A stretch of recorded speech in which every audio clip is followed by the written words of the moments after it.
The millionaire thought the homeless boy would poison his disabled daughter, but what he did shocked everyone.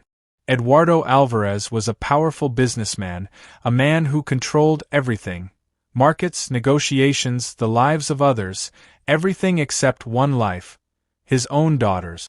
The hospital corridor smelled of cleanliness, fear, and money, in that exact order. The white walls of the Zurich clinic, where Eduardo had rented out an entire floor, were endlessly sterile. They absorbed not just dust, but hope. The doctor exited the room and gave a barely noticeable nod. No change. The same readings. The same prognosis. The girl was a dying flame, one that not even winds bought for millions could reignite. He didn't say it aloud, but Eduardo didn't need words. He read faces better than any document. That very skill had once made him the most influential investment strategist in South America. He knew the price of everything, except his own helplessness. Isadora was 7. She hadn't spoken in almost 2 years. Her nervous system was damaged, her immune system destroyed. Her body was like a castle where no doors opened anymore. He hired the best. He spent hundreds of thousands of euros a month. He flew her to Boston, to Israel, to Japan. They tried stem cells, neurostimulators, hyperbaric chambers. All in vain. Now, as always, she lay in her room, and he sat by the window watching the gardeners below trim the hedges. Everything was under control. Everything by the book. And yet, in the mirror across from him, only a cold, empty stare. When Eduardo returned to São Paulo, he tried to fix things with science again. A new European consultant, a new dietitian, a new device. All new. All useless. Then one morning, walking along the path to his house, he noticed something strange near the edge of the garden, by the wall that separated it from a vacant lot. In the bushes, a child was rummaging. The boy was thin, dressed in a worn-out jacket. Next to him stood a backpack. Eduardo paused. The child hadn't noticed him. Like a thief, he pulled a small food container from his bag, slipped through a gap in the fence, and disappeared behind the pavilion. The guards appeared within minutes, but it was too late. The cameras had caught nothing. Only that evening did Eduardo realize where the boy had gone. "Who brought her this?" he asked the nurse, seeing a plate of rice and vegetables beside Isadora's bed. "I thought it was you," she said. She suddenly asked to eat. We were surprised. And Isadora ate everything. Then, an hour later, for the first time in ages, she smiled. The next morning, Eduardo rose earlier than usual and hid in the pavilion. He didn't know exactly what he was looking for, just that his intuition, which he had always despised, now felt stronger than logic. And it didn't fail him. The boy returned, carrying a thermos with what smelled like thick soup. He moved carefully, as if entering a temple, not a mansion. When Eduardo stepped out from behind a column, the boy flinched and tried to run. But Eduardo grabbed his shoulder. "Who are you?" he asked sharply.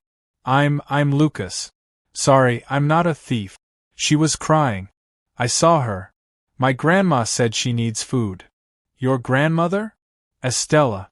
She knows, she helps people." Eduardo let go. The name was familiar. Estella. The old woman who lived down the hill, where poor houses still stood. There were rumors about her, herbs, rituals, prayers. Eduardo had always considered her local folklore, a living relic. "You won't come here again," he said firmly. "This is private property." "But," he looked at the thermos. "What's in it?" "Chicken soup. With arrowroot and guaca leaf. Grandma says it's for strength. Not for the body, for the heart." That night Eduardo couldn't sleep. Isadora ate again. Then she fell asleep, without seizures.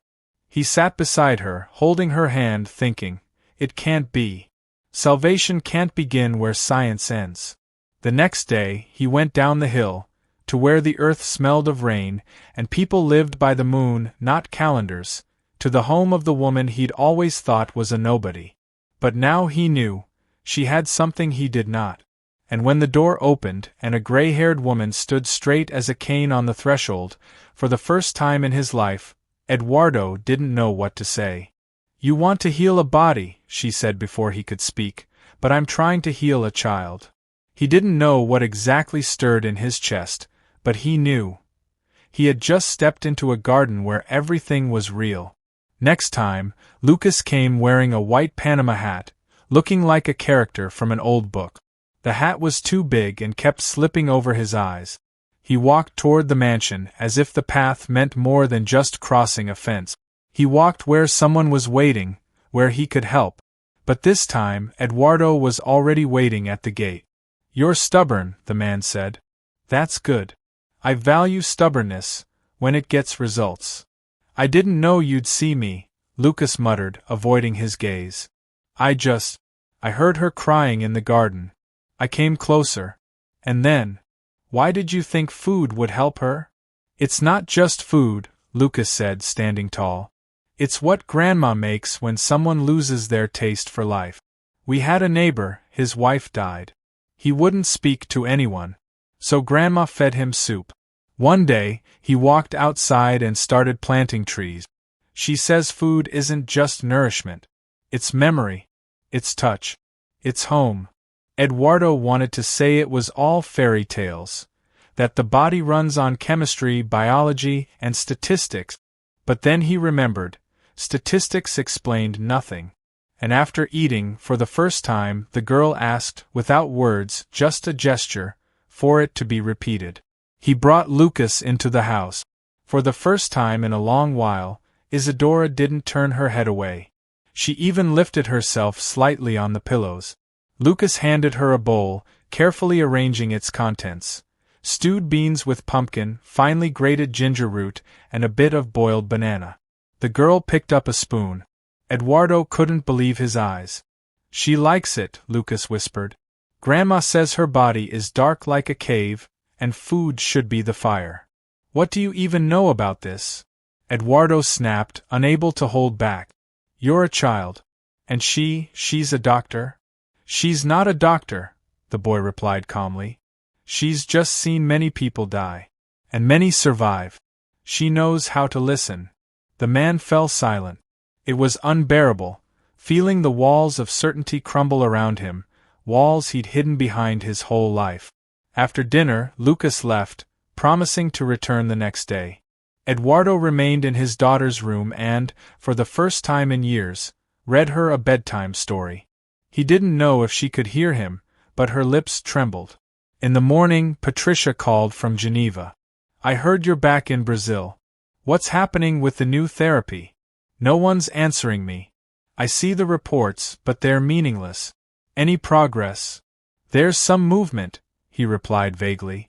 What kind of movement? Did you hire someone new? He went quiet. What could he say? That his daughter was coming back to life, because of soup made by a woman without a medical degree, without a lab coat, without a license? I'm in control, Patricia. Don't worry. She didn't believe him. He could hear it in her voice.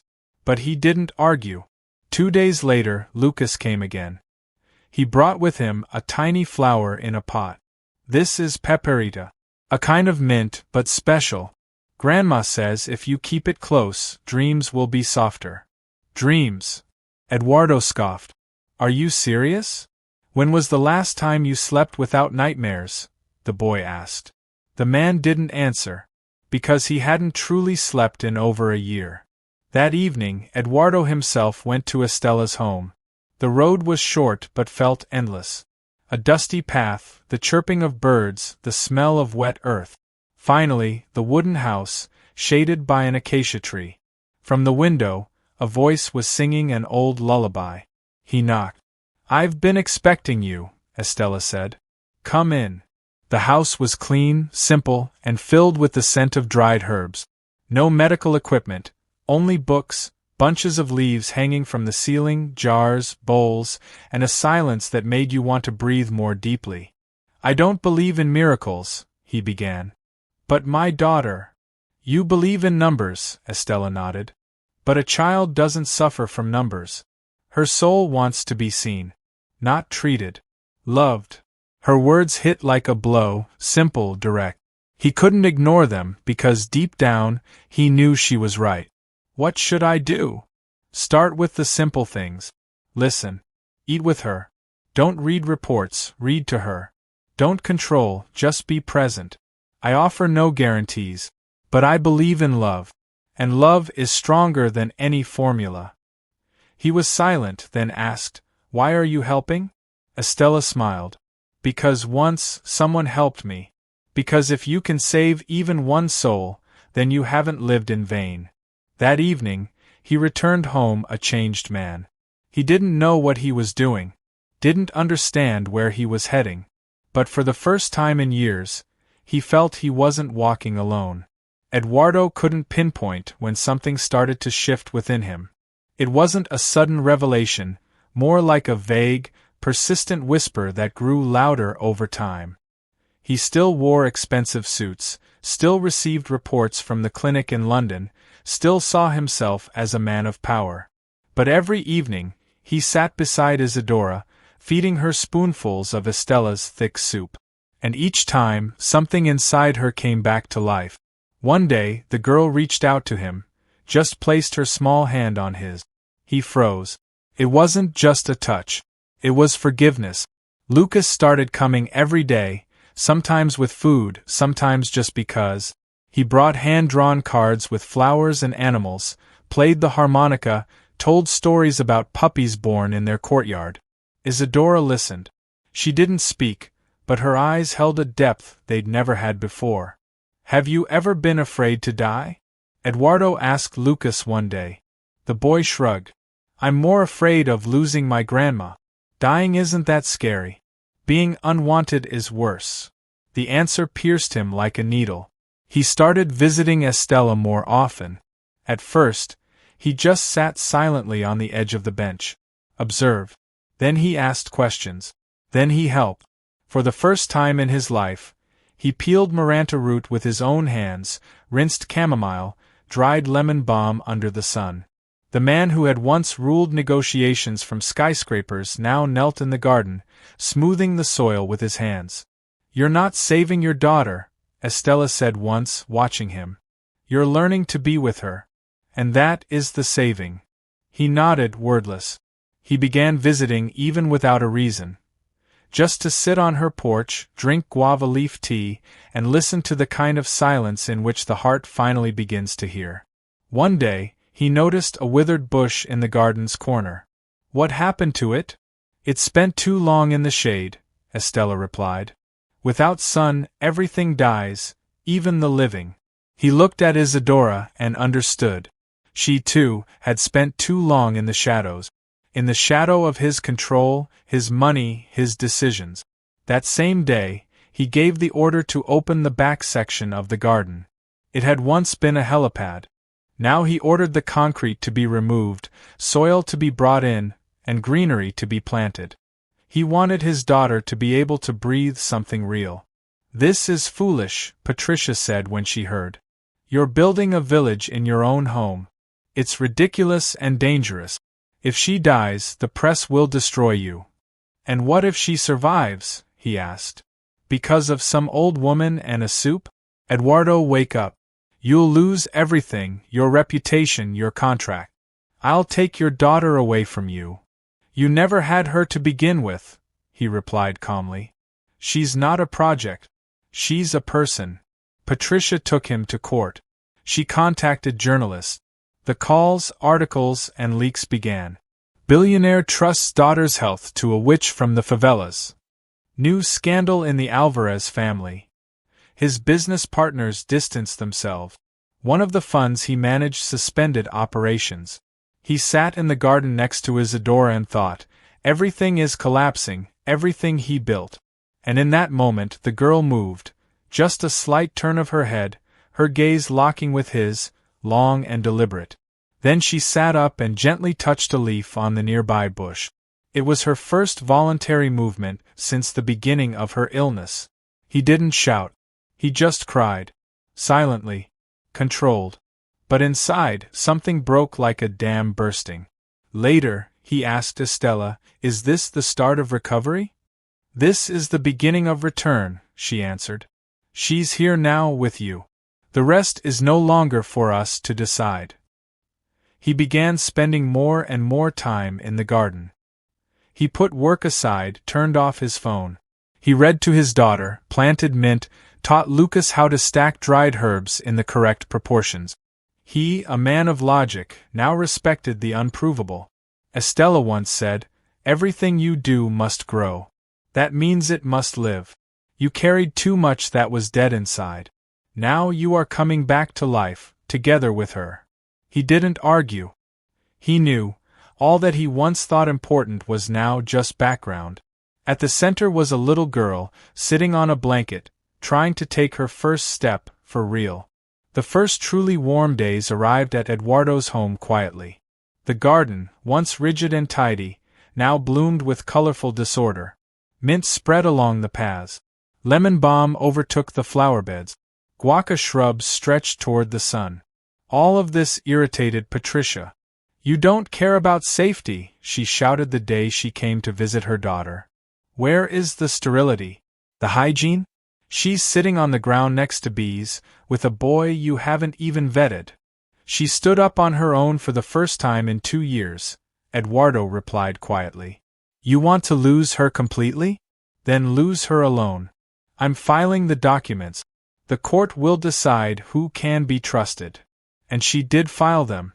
The process began within a week. Things moved quickly. Patricia had connections, the right newspapers, the right lawyers, the loud headlines. Eccentric billionaire father rejects medicine. Shaman replaces clinic. Public opinion was divided, but most sided with the normal mother. The court hearings were formalities. The psychologists Patricia hired called Eduardo's behavior unstable. His attempts to explain that Isadora was eating, smiling, walking meant nothing. There was no medical proof. At one of the hearings, the judge asked directly, "Mr. Alvarez, do you truly believe that soup, herbs, and campfire songs are a replacement for medical treatment?" "No," he replied. "I believe they're a replacement for loneliness. And loneliness kills, faster than illness." That quote made it into the newspapers. Some laughed, some thought, but the verdict seemed inevitable. Then Isadora began to speak. At first one word, then two. She spoke quietly with effort, but they were real words. "Daddy. Lucas. More milk. Sleep. Flour. Mama." They recorded a video, but the court didn't accept it. Unconvincing. Could have been filmed earlier. Patricia insisted it was an old recording. That it was a manipulation. That the girl was being drugged. She even brought in a toxicologist. Then Estella entered the courtroom. She hadn't wanted to, but she came. "I am not a doctor," she said. "I have no diplomas. But I've attended more funerals than any of you, and seen more miracles than all your practices combined. I don't heal with medicine. I live beside them." She nodded toward Eduardo. "And now, for the first time, so does he." The pause that followed was heavy. The judge sighed. It wasn't something that could go in the official record, but it carried human weight. The decision came 2 days later. Eduardo wasn't stripped of custody, but strict supervision was imposed. Social workers, reports, medical checkups, a temporary ban on non-traditional treatment methods. In legal terms, it meant, one more step and you lose everything. He sat in the garden while Isadora slept in the hammock. Lucas was nearby, organizing dried herbs into boxes. "Do you regret how things turned out?" the boy asked. "No," Eduardo answered. "I regret not understanding sooner how little strength means, if you're alone." "Grandma says," Lucas replied, "grown-ups are afraid of being weak, because then they'd have to love for real." Eduardo nodded. Then he stood up, slowly, heavily, but with certainty. "I haven't lost," he said. "I'm just beginning. And I'll begin with what I can do, not just for her."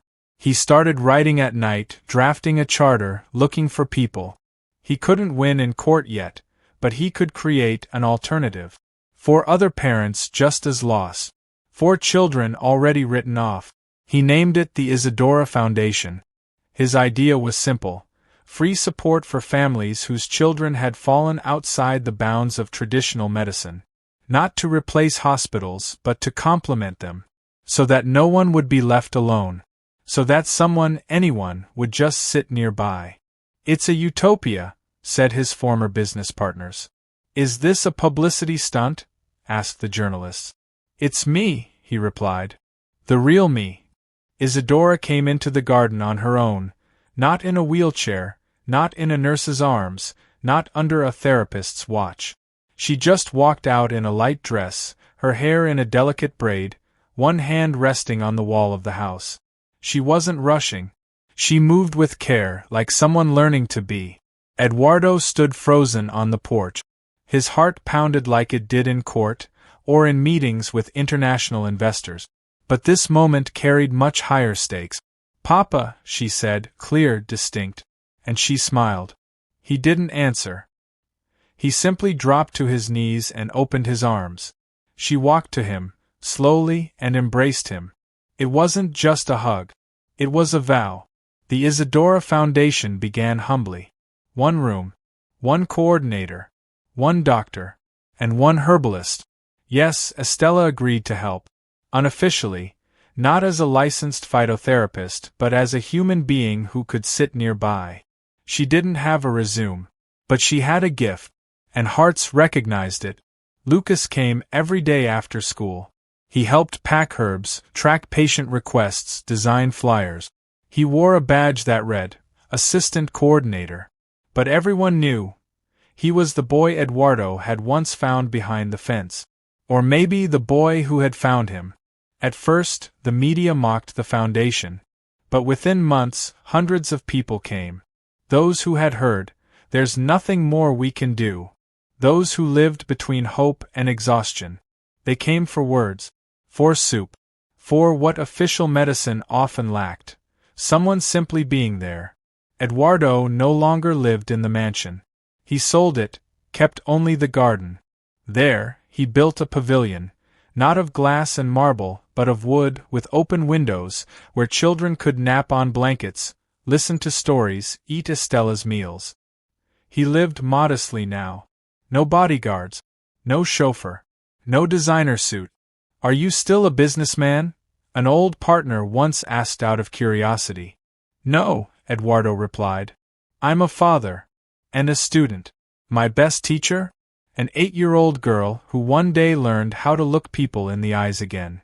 You lost everything. I found everything." One day, Eduardo took Isadora into the garden, to the spot where Lucas had once slipped through the fence. Now, a lush mandarin bush grew there. The girl reached out, picked a fruit, and handed it to him. "This is for you." "Thank you," he said. And then he noticed Estella standing nearby. "She gave you back more than a taste for life," said Estella. "She gave you the ability to feel it." Eduardo nodded. "I thought I could buy everything. Turns out, some things can only be given." She smiled. "When I die, don't remember me as a healer," she said. "Just plant trees. And listen to your daughter." The foundation grew slowly, but steadily. People came from other cities. They arrived without hope and left with it. Not because Estella healed them, but because they stopped being alone. Isadora walked again. Sometimes quickly, sometimes stumbling. She still didn't speak much, but her eyes were full of life. Sometimes she took Lucas's hand, and they strolled through the garden like brother and sister. Sometimes she sat alone on the porch, weaving leaf crowns. And Eduardo? He was no longer a hero, no longer a millionaire, no longer a genius strategist. He simply lived, breathed, listened, helped. And every time a new family entered the garden with a sick child, Eduardo was the first to step forward. "Welcome," he would say. "We don't treat here. We live. We stay close." On the last morning of spring, he watched as Isadora approached a small bush in the corner of the garden, the first one he'd ever planted. She crouched beside it and whispered, "Grow. You're needed." And at that moment Eduardo understood. Everything that needed saving had already been saved.